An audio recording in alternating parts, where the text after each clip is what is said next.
حضرت سلمان رضی اللہ عنہ بیان کرتے ہیں کہ رسول اللہ صلی اللہ علیہ وآلہ وسلم نے شعبان کے آخری دن ہمیں خطاب کیا اور فرمایا، اے لوگو، تم پر ایک عظیم الشان اور بابرکت مہینہ سایہ فگن ہو گیا ہے۔ اس میں سے ایک ایسی رات ہے جو 1000 مہینے سے بہتر ہے۔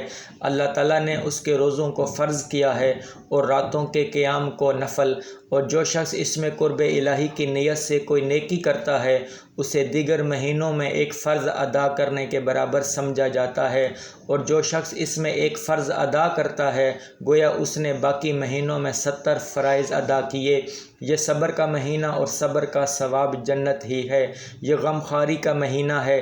اس مہینے میں مومن کا رزق بڑھا دیا جاتا ہے۔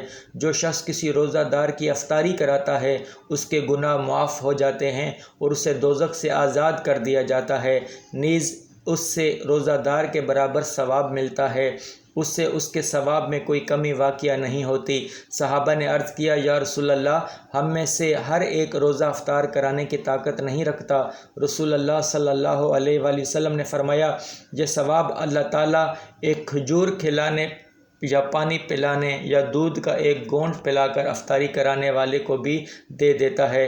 اس مہینے کا ابتدائی حصہ رحمت ہے، درمیانہ حصہ مغفرت ہے اور آخری حصہ دوزخ سے آزادی ہے۔ جو شخص اس مہینے میں اپنے ملازم پر تخفیف کرتا ہے اللہ تعالیٰ اسے بخش دیتا ہے اور اسے دوزخ سے آزاد کر دیتا ہے۔ اس میں 4 کام زیادہ سے زیادہ کرنے کی کوشش کرو۔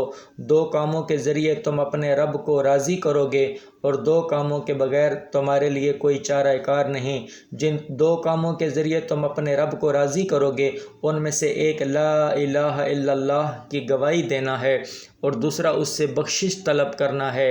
جن 2 کاموں کے بغیر تمہارے لیے کوئی چارہ نہیں ان میں سے ایک یہ ہے کہ تم اللہ تعالیٰ سے جنت کا سوال کرو اور دوسرا یہ کہ دوزخ سے پناہ مانگو۔